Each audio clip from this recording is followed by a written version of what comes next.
Isang pinagpalang araw sa inyo mga kapatid. Nilikha tayo ng Diyos na may maganda siyang plano sa ating buhay. Subalit bakit nga ba problema, kabiguan ang madalas nating dinaranas? Dahil mas sinusunod natin ang kagustuhan natin at hindi ang kalooban ng Diyos.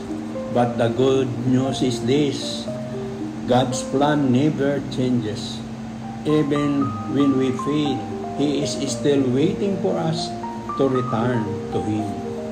Sinabi nga sa Jeremiah 29:11, "For I know the plans I have for you, declares the Lord, plans to prosper you and not to harm you, plans to give you hope and a future." Mga kapatid, huwag kang mawawalan ng pag-asa. God's plan is always greater than our failures. Amen? God bless us all.